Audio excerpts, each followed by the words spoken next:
Welcome to the Vibhor Asri podcast, where we decode mastery, creativity, and the mindset behind extraordinary success.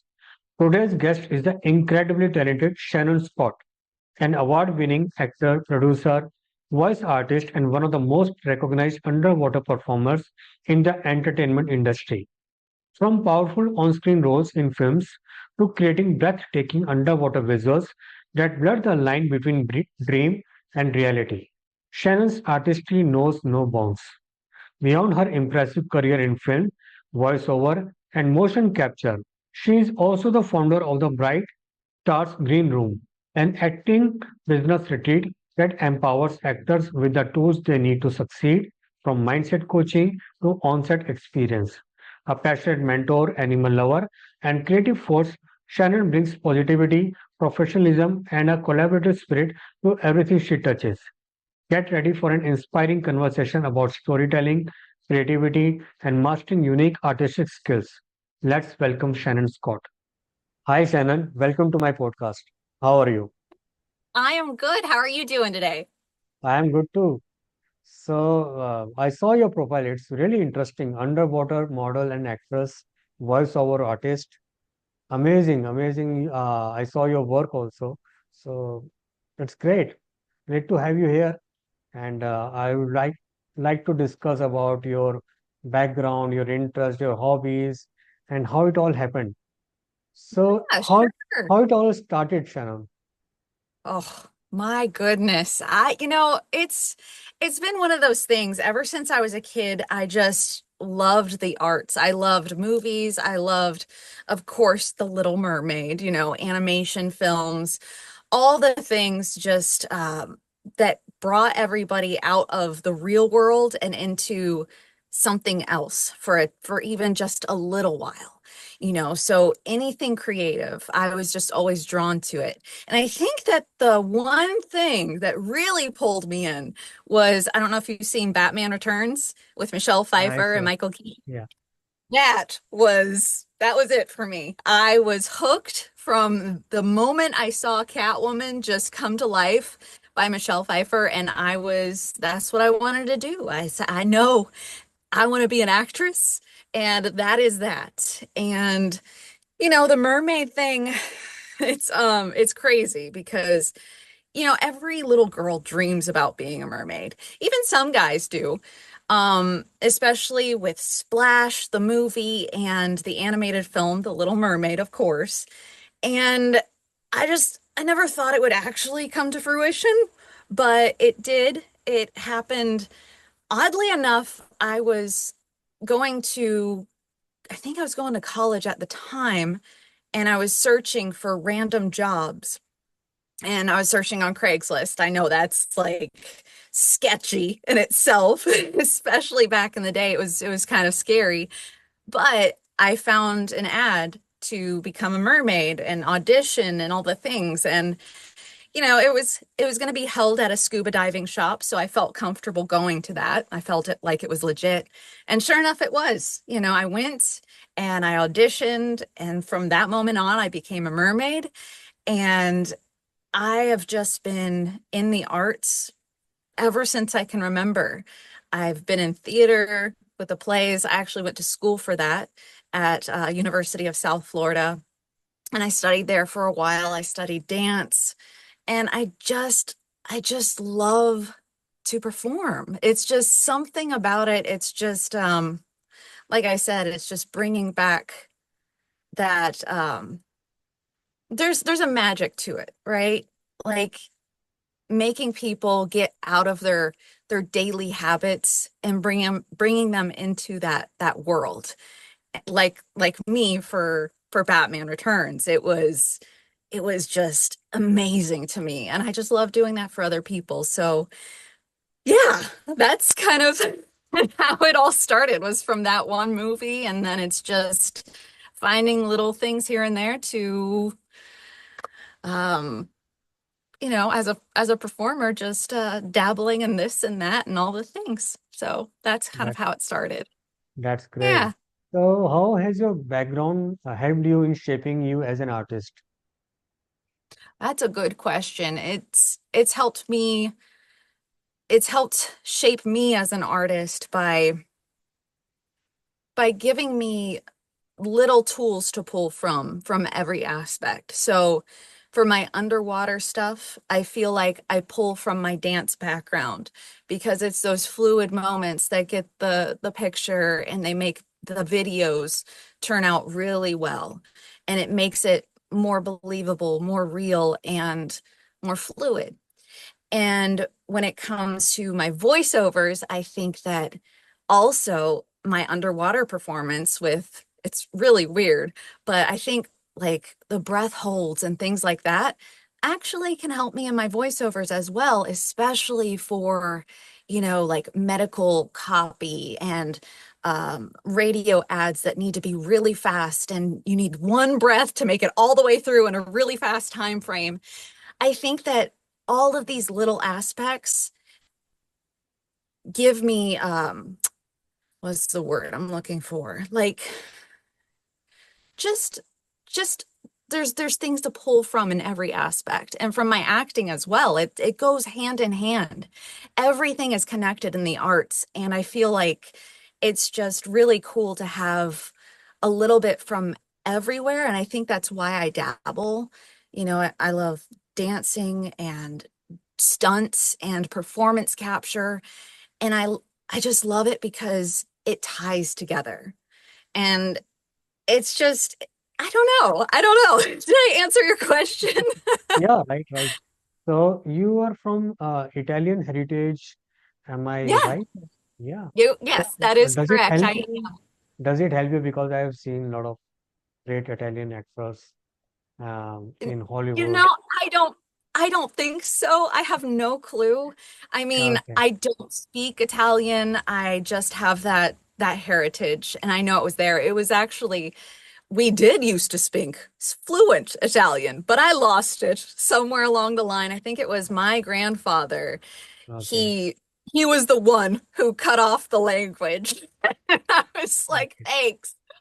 But it doesn't help me at all, and honestly, but I love it. It's pretty cool, and I'm proud of it, even though I have never been to Italy.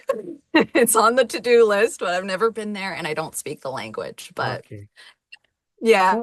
So, Shannon, who were your earliest influencers, inspirations? You mentioned Well, about Batman movie, but what other things that helped you and people, especially oh, mentors, any gurus? mm-hmm. Absolutely. There's so many. And I actually just recorded something on this too. So it's really awesome that you mentioned it. I love anything 80s. So everybody back then, like either is John Candy and Meryl Streep, like all of those old school souls that pretty much like started all of those fun, meaningful 80s films. Those people, I just look up to them so much. What is his name? He was in Rocky Horror film. What is his name? I'm so bad at names sometimes. Um, um, um, um, um, um. He, you don't know who I'm talking about, do you? He was in Home Alone as the butler guy. Oh my gosh, it's killing me. I know somebody out there watching this is gonna be naming out the names, but yeah, anybody from 80s films, I love them so much. And they're very inspirational to me. Oh, how did it happen? How did I get started at Ripley's Aquarium? Yeah, right, right, right. Yeah, okay. Your audio on my side is a little choppy, so that's why I just want to confirm Okay. the question. So Uh, thank you. no, It's so my experience from Ripley's, it was incredible. I actually had that job come in through the Craigslist, the what I found on Craigslist, that company. They I it's so strange how things work. But I got on the team, and then a couple weeks later, I was told that we would be going to Ripley's Aquarium, and I was like, okay, well, let's do this. And And then it just that's pretty much it. But it was a summer of the mermaids, and we had a blast, although I did get a lot of nosebleeds during that time, and not many people know this. And it was very challenging because um there's you're not supposed to really dive when you get sinus infections and things like that, when your sinuses get clogged up. But I did it anyway. And I would get a lot of nosebleeds, but the show must go on. So I don't recommend that, people. If you're ever diving, don't do what I did. Don't take this as, something that you should do. But that was probably the most challenging part of the job that I did, was dealing with the sinus infections and the show must go on mentality. But overall, it was such a great experience because between the glass, when you're a mermaid and you're free diving, you can't see anything. The water, you're looking at blurry images, right? But it's there. You can see a big fish. You can kind of make out what it might be. But there's the glass, and then there's the audience behind that glass. And then you see these hands going up to the glass, and it is just so magical. And like, you can just feel the kids' energies and their spirits, and even the grown-ups too. They just loved it, and it's just like bringing that magic to them is an incredible feeling. And I'm very fortunate to have had that experience. You were describing about your experience when you perform live. So, what kind of feeling you have that time? Okay, and you also mentioned about your one of your first experiences at Ripley's aquarium. So, how it all started. So, I just want to know that what kind of training you have to go through, what kind of homework you have to do whenever you are taking a new project. So, what kind of physical fitness or mental fitness, and what kind of lifestyle you have to follow so that you perform your best whenever you take a new project, because in underwater not everyone can do it. So you definitely you must have taken some special trainings and all. You're an expert in this profession, and it was your not just as a career, it was your passion. You started thinking about it since your childhood. So Yeah. what kind of discipline you have to follow your entire life? So can I you share love about that it? question. Yeah, Uh, absolutely. That's a great question. And everybody's path isn't the same, but I truly believe in mentality work. And I wish that I would have started, my mentality journey a lot sooner in life, because it's tough being a performer. And not many people, at least not back in the day when I started my journey, they didn't really talk about that. They didn't express how tough it really is being an actor and just creative person, because there's so many challenges that we have to go through, not just auditioning all the time and feeling like we're rejected, even though we're not being rejected. It's just a part of the experience. Um, and working through the ego side of things, because we want to be good as performers, right? We want to give our best performance and just share something with everybody on the opposite side watching the movie or watching the show. And we get stuck in our heads a lot of the times, especially in the beginning, because a lot of us will be so concerned if we're doing a good job, if people like us and all this other stuff. And if I could go back to my younger self and say, stop it, I would, because it's not that at all. You're going to connect with the people that you're supposed to connect to. And it is it is a journey that is, everybody's going to be different. But for me, the mentality aspect, it would have changed everything. And I recommend everybody. The mentality aspect is huge.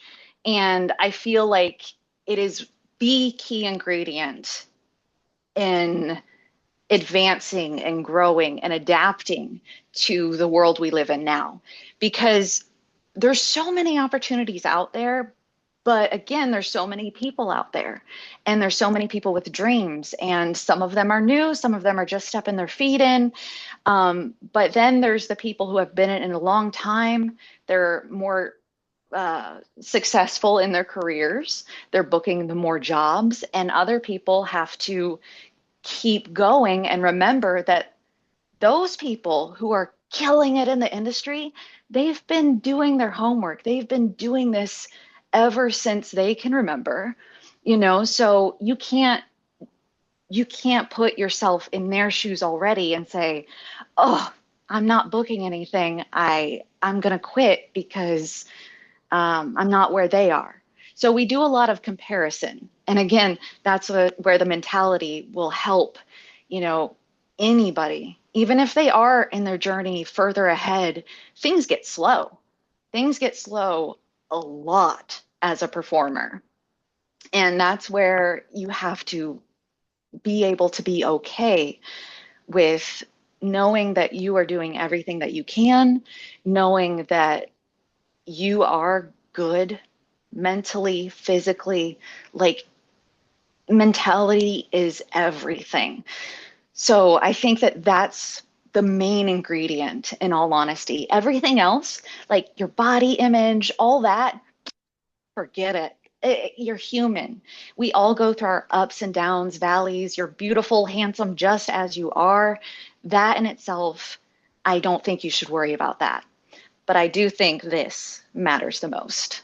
Great. And that's the Great key answer. ingredient. Great Thank answer. you. So, Shannon, how do you work with photographers and directors to capture the right moment underwater? Oh my goodness. It's all about collaboration, right? Collaboration is key. And being able to not only give them what they want, but listen and take feedback and apply that feedback to what you're doing and just having fun. Again, a lot, not everybody, but a lot of people from what I've seen is they get trapped. They get trapped up in here. And I'm gonna call myself out. I've done it too, plenty of um, and they get so focused and wrapped up in being perfect. And I toss that out the window. And when I'm working with somebody, photographer, director, whoever it is, I like to talk to them. I like to know what they're envisioning.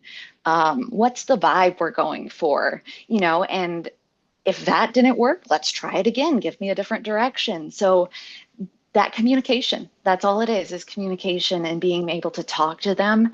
And yeah, I think that's it. Right. So, Shannon, what is the most technically challenging thing whenever you are performing underwater? The technically challenging thing performing underwater. Oof. Well, it's the communication because there's no communication underwater, right? Uh, So it's very, you have to just hope for the best because you okay. can't talk to them. But the communication happens before you get in the water. Um, and it could happen too if you go up for a breath of air here and there, but that's the most challenging thing is being able to actually communicate with them because you can't do that underwater. You don't know if they're getting what they want or what they envision until it's said and done. So that's the most complicated thing. Communication. Okay. Yep. So I thought that you will talk about because in you are doing free diving as a photo shoot, mermaid. So in scuba diving, you are having the equipment to control your breath. But in free Mhm. diving, how do you manage? How do you train yourself in controlling your breath underwater? Well, honestly, this is something that came quite natural to me. I'm very fortunate because a lot of people train very, very hard, and I still do, but I have a slower heart rate, and I think that that kind of helps me. with my breath Okay. hold, because when your heart rate is racing and things like that, it's not good for a breath hold. So a lot of training will be learning how to control your mind, not Mm. panicking and freaking out underwater, and knowing your space, because if you sink so far down, you might not realize it. And then if you panic because you realize, oh, I'm way too deep and I got to get up there still, and my breath is like, I don't know if I can do it, your heart rate's going to go up and up and up.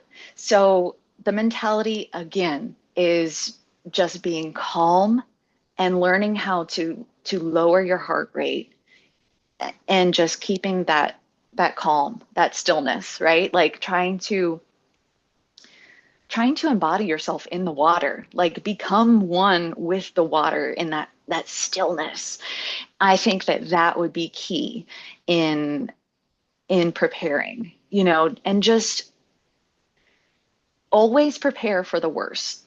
And I know that sounds, uh, just always prepare for the worst, because you never know what can happen underwater, and underwater it can be dangerous, so your hair, if you have long hair, it could get caught up in who knows what. Maybe something is sticking out and you're swimming by and you just stop for a little bit, and the current wraps your hair around something and it starts to, you could freak out about that. So if you're not a calm person, train on train on that, because it is super important, because you don't want to be down there and your hair gets tangled up and you start freaking out. You're going to lose all of your air, you're going to lose your heart rate's going to go up, and then all of a sudden you're in danger. And also, another thing is, you can prepare a lot in training your breath holds, getting a little bit more and more, like go for 30 seconds and then go for 40 seconds and try to up it a little bit more. But I don't think that breath hold is the answer. I think that having a safety diver is super important. So even though I'm a strong swimmer and I'm fully confident of being in the water myself, I know the dangers that come with the territory. So I'm a huge advocate of having somebody with you at all times, because you just never know. But yeah, again, the mind, Right. controlling your mindset. Very interesting. So, Yeah. how do you train your body, the entire body, so to adopt underwater? Like you mentioned about your hair, your breath. So, when you are underwater, so definitely the entire body, you have to train your body for that, to adopt that part. Yeah, another great question. I was a bodybuilder for quite some time. I've been a gym rat for my whole life, because I was kind of bullied in high school and my younger years, because I was, a little fluffy, but I and that kind of pushed me towards physical fitness and becoming a personal trainer and group fitness instructor and all this stuff. But honestly, to train for in the water, you just need to learn how to swim. Be confident in the water. So, get in the pool, it could be whatever you have, even if it's the local, I don't know, gym that has a pool, go down there and just swim underneath the water, and try to get as far as you can. Just come up whenever you need to. Like, just keep pushing yourself every time, but don't overdo it. But just keep swimming. Just keep swimming, like Dory says in Finding Okay. Nemo. Yeah, for sure. It's just that. It's like everything. It's just repetition, and it. I grew up in Florida, so I'm very fortunate to have the springs and bodies of water all around me. I grew up a Right. swimmer, so yeah, just keep swimming. Just keep swimming. That's nice. So, Yeah. so you are a voiceover artist and you are Mhm. also an actress. So how your underwater skills have influenced your acting and your voiceover artist profession? Is there any relation, anything? I think so. And Uh, this is just my weird, ideas, but I think that my breath hold really does help, especially Oh, for certain copy, right? Like those copies where you need to get everything out in one sentence, one little quick spot, and having that big deep breath and just letting it go and getting all those words out in a short time frame. I think that that's where it helps me a lot. And I I also believe that it's it's timing, right? Like um, learning how to breathe is so important because we don't think about it a lot of the times. We just it's something that we do automatically. We're constantly breathing, and um, when you are conscious about your breath and what the copy is in a voiceover script and the specs and everything, you are able to take those beats in the script and kind of, you know, it just goes hand in hand because breath is everything in how you tell a story. We're going to be right. excited in one spot and then you need to breathe and go into another. It can be totally different. So that's where I think it kind of meshes together. That's nice. It's very interesting that how your breathing pattern and your uh, expertise in breathing is helping you in voiceover artist as a professional. Okay, that's great. Thanks. Thanks. So, so uh, I noticed that you voice for some huge brands like Mercedes brands, IBM, Pfizer. So, how that part of your career evolved? Oh my goodness. It's difficult, right? Because there's a lot of people out there in the world, but I've been very fortunate to, you get auditions all the time. You just do your audition, and maybe if you're lucky, some other person in the industry will find you and see you and reach out to you. And I love networking. I love meeting people. And a lot of this business it is that, so actually, my Pfizer job came from somebody I knew in the industry, another voice actor. He reached out to me saying that his client was looking for another voice actress to do the spot together.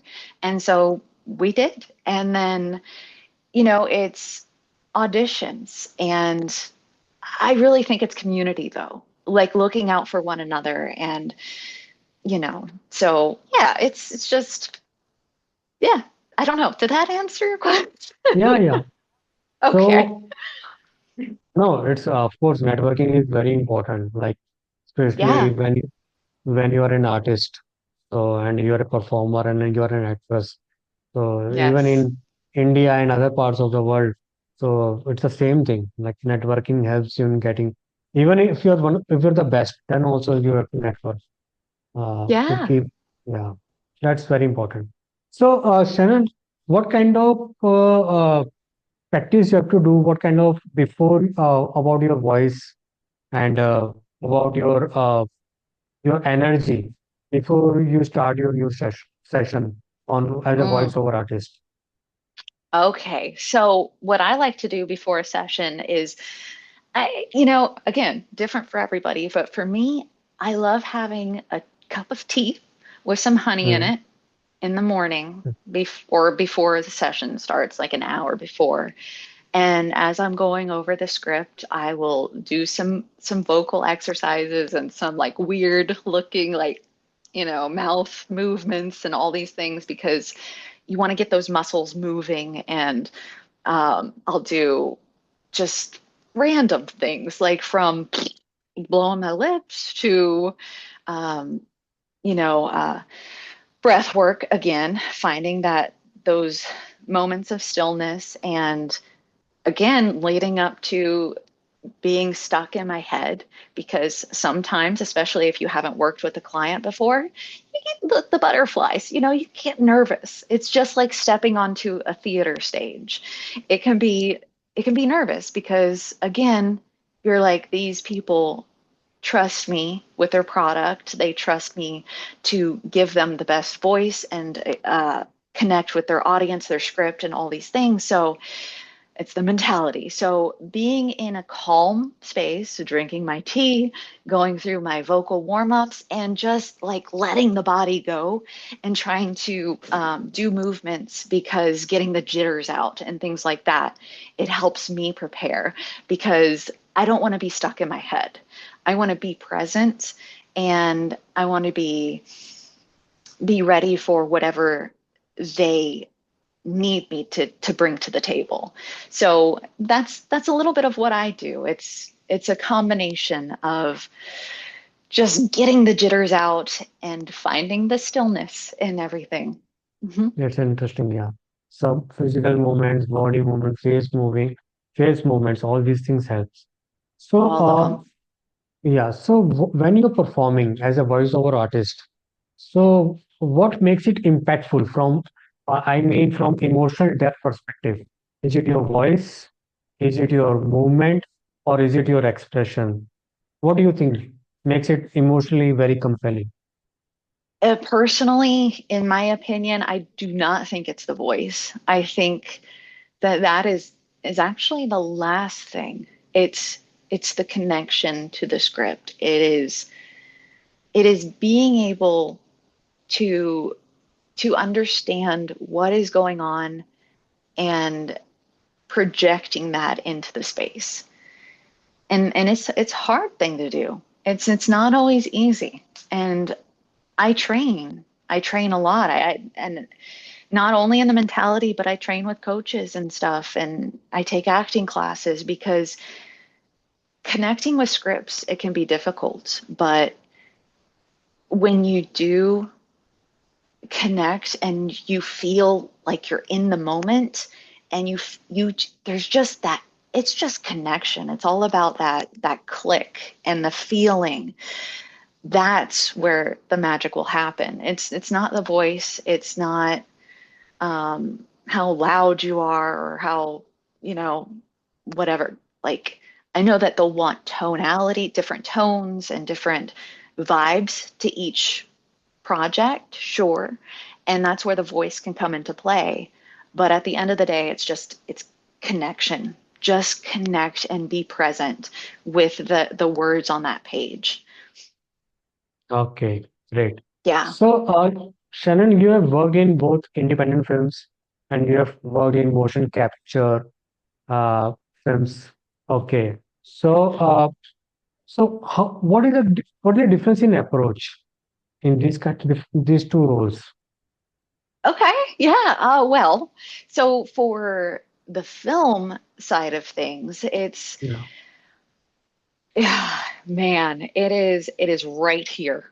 The camera is like right here, and it captures every little detail. So for for film, it is being less. Less is more. But in the volume for performance capture, motion capture, it's kind of a balance, because the cameras, they pick up details, but they don't pick up the same as like an actual camera getting video of your face. So you have to be a little more expressive over here. So it's like a balance of theater and film. Whereas film, it's just like tone everything down and make it grounded and real. And whereas when you're in the volume, as you know, a game character or a creature or performer, whatever it is, you have to balance the two. Because if you're too low, then the cameras aren't really going to pick up everything, every little expressive detail that you're trying to express into the performance. And it's really weird. It's just the balance, right? But that's the main difference in my opinion with the two. Okay. Yeah. And in film, you see everything. In the stage and in the volume, you don't see anything. It's all your imagination.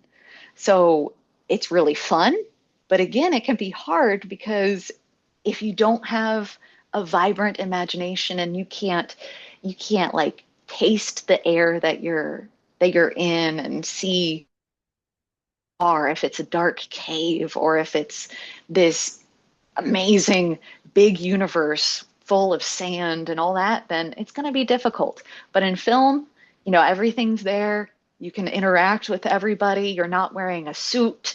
You're in normal clothes for the most part. And yeah, there's a few differences, but those are the main things.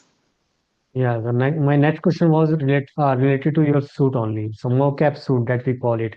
Okay, so how it all like uh, how do you feel when you're wearing that mocap suit? So is it easy to perform or uh, means uh, is it like not suffocating or that kind of thing, or is it you enjoy it performing when you wear mocap suit? I enjoy it, but I'm a weird one. Okay, It's okay, not, it's weird. It's weird because you do have these like little markers all over, like on your fingertips, and they place them all over your body so the cameras and the equipment, the sensors can capture all of that. Um, but it's not necessarily limiting. They're actually very comfortable suits for the most part. But on what you can do, that can be limiting. So, what I mean by that is you can't necessarily you can't grab a prop or something the same way. You don't have a prop most of the time. If you do have a prop, it's got the little markers on it. And again, you have to imagine where to place it. But say I'm holding a gun in, a high impact military op game, right?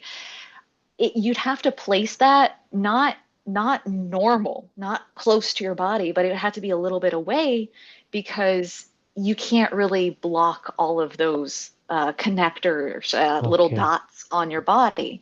So there is sometimes you have to work around like how you move and operate, but that's nothing, I mean, with a little bit of collaboration from the directors and everybody on set, you can get that in no time. It's like one of those things. You just have to work around it. so do you enjoy the technical side of the mocap work? I do. I do. It's really cool.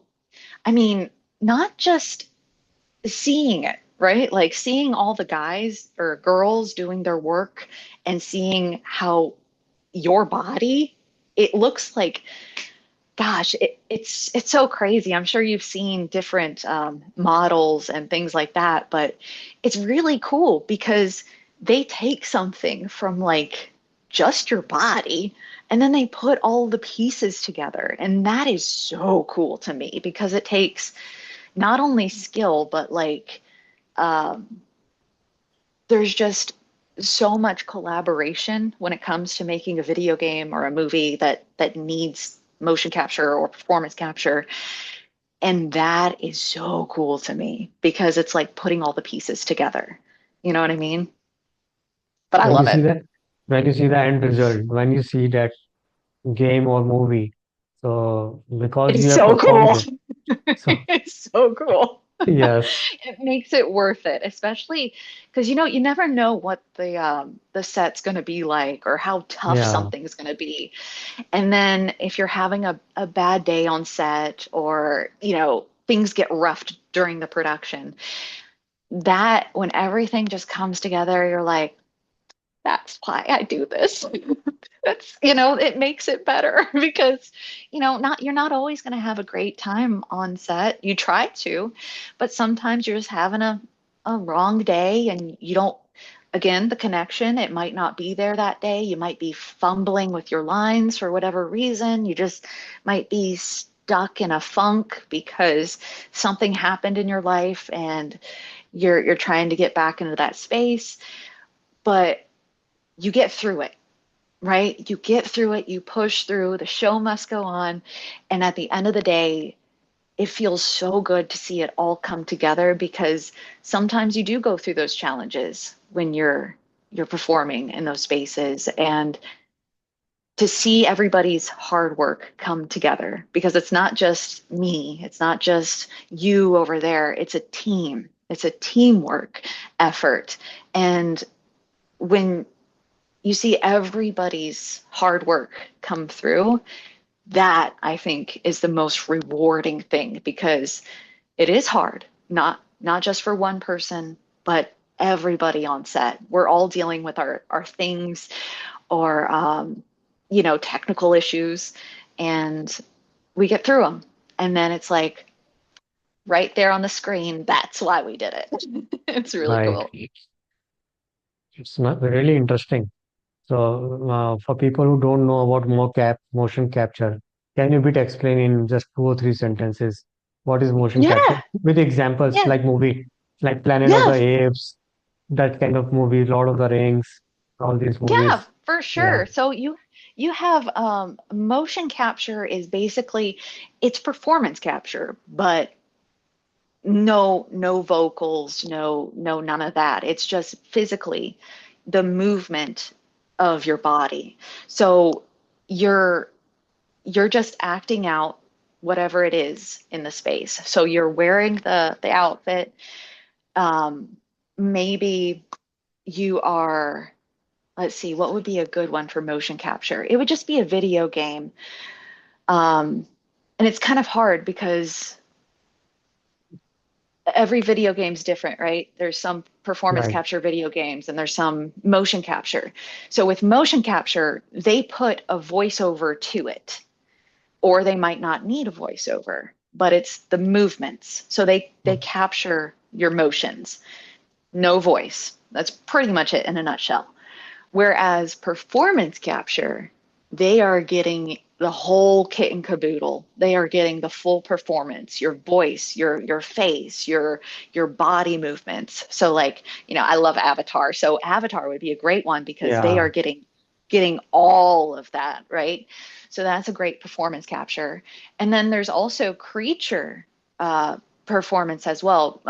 Creature, I do it as well, but that's Planet of the Apes a lot. Like, you're embodying some form of creature, and it could be anything from an ape to a big giant monster. You're just embodying a different creature. Yeah. right. Yeah, Was that yeah, an okay yeah, explanation? definitely. Okay. Yeah, yeah. Okay, cool.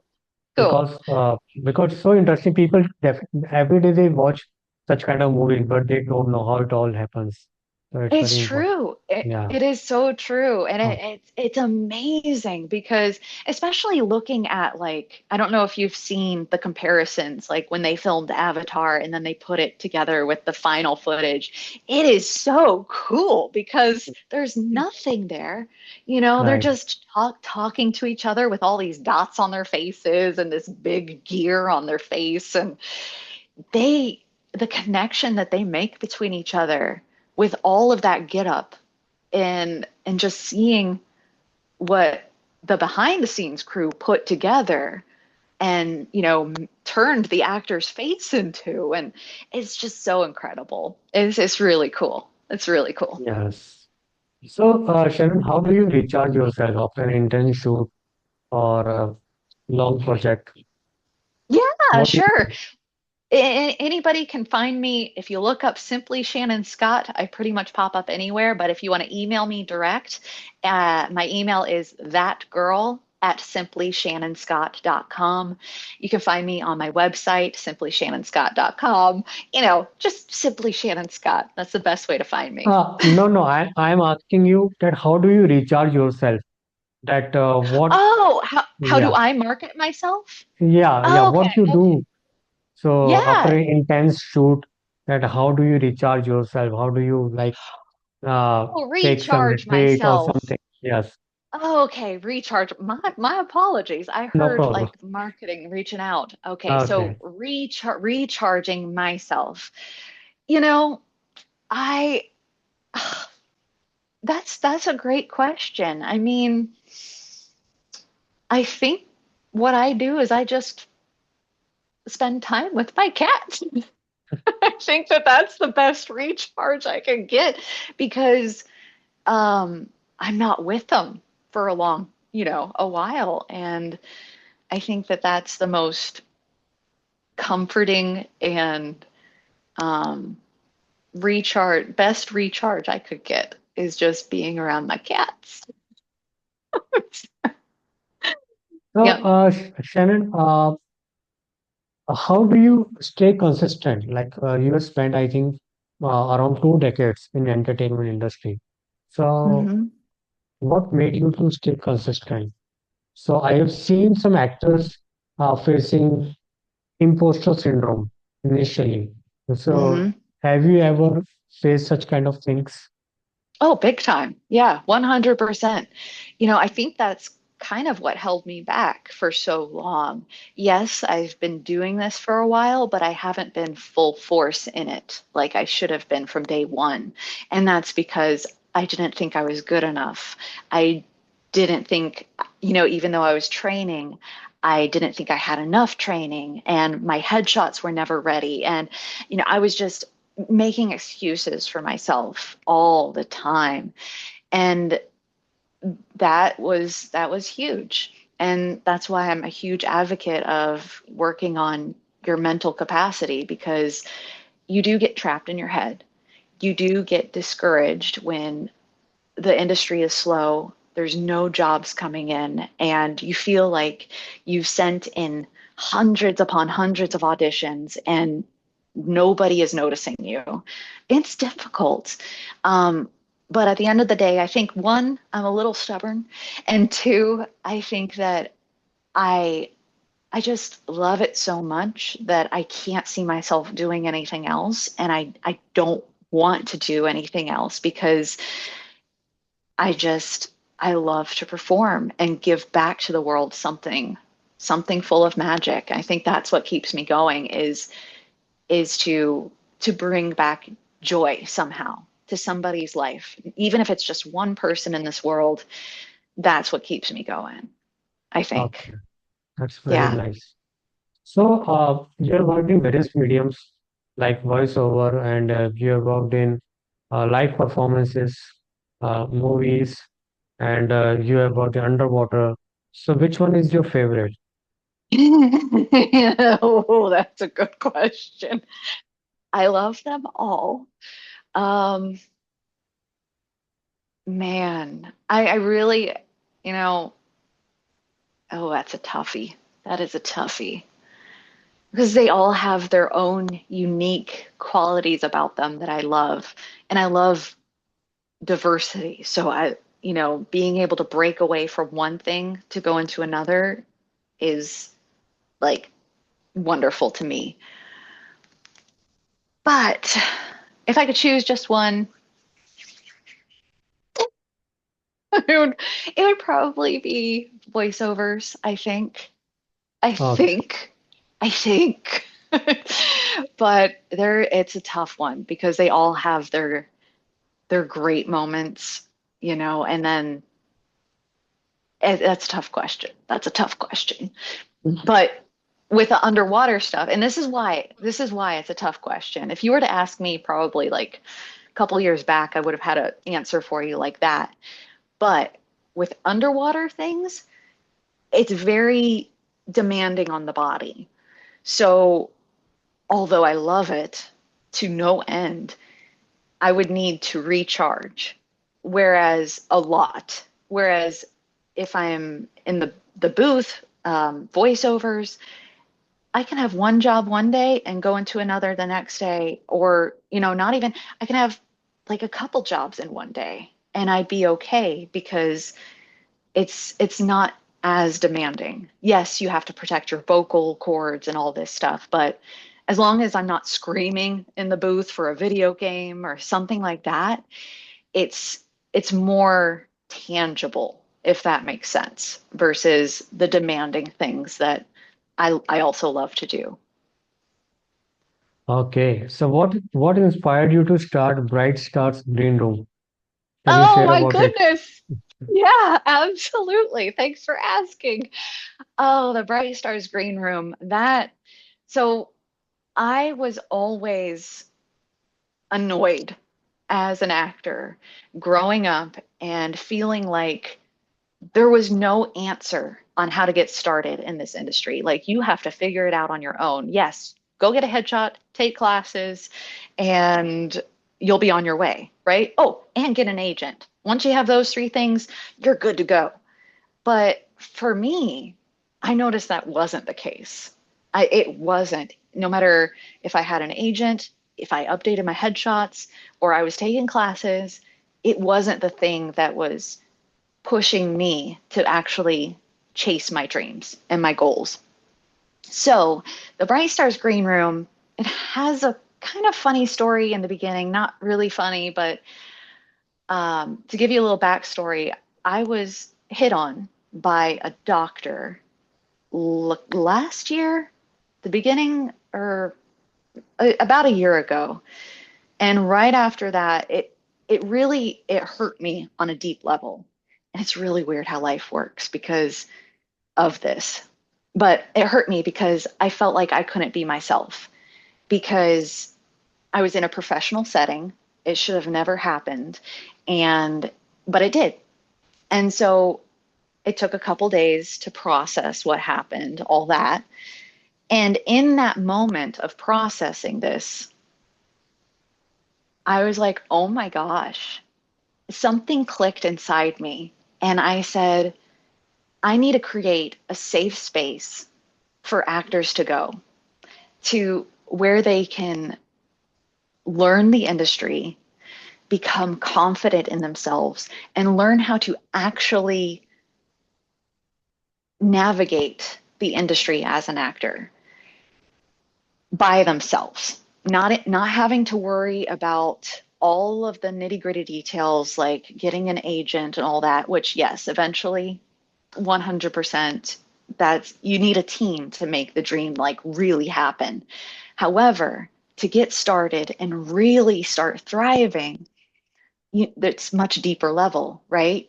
You need to learn to trust your instincts, to be able to say no to somebody if it's a production that you're on and maybe somebody hits on you or something, hopefully not, but you never know.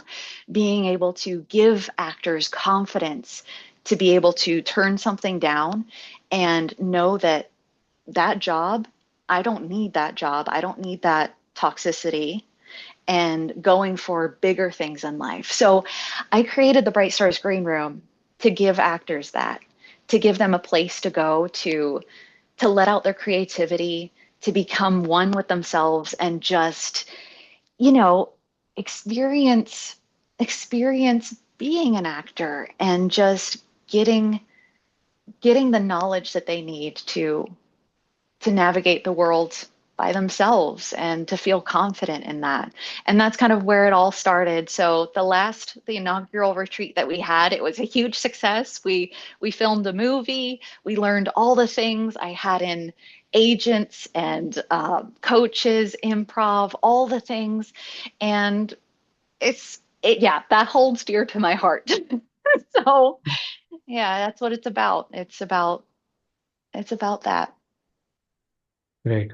So, according to you, what one common mistake actors make when they go professional? Oh, I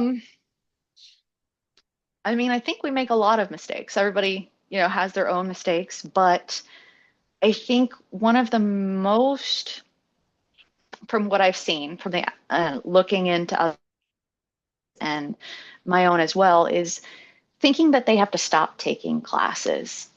They think that if they made something really good, then they're in. They're in like Flynn, and everything's going to come to them, and it's going to be just dandy, and life's going to be great.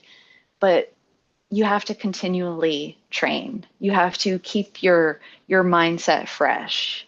And I think that they kind of they stop because they think that they made it, if that makes sense. And they did. And they should be proud of it, and they should celebrate what they did because it is hard. But they should also keep training, keep going, because you never know. That one thing, it can stop right there. and there could be nothing. Um, and you have to keep your creative juices flowing. So don't stop. I think that that's what a lot of them just, I don't know. I think that's my Yeah, that's a observation. great observation and advice also. That keep Thank you. becoming better and better every day. So don't stop. Yeah, Yeah. exactly. So in Japan, there is a concept called Kaizen. So you have to like make small improvements in your work every day. Mhm. So automobile Mhm. companies, they follow that Kaizen concept. Uh, Yes, yes. Japanese companies, so same thing. Like, so you have to just keep improving yourself a bit more and more. Yeah. Yeah. Yep, Yeah. that's it. That's So, it. Sharon, what has surprised you most about the film industry? What surprises me most? Hmm. As far as what? Just anything? Anything Surprise. that can surprise you the most about this Hmm. industry? Let's see. What surprises me most about this industry? I think it's the unknown. You never know what's going to happen or what's going to be out there, and you never know if you're going to be right for a part or not.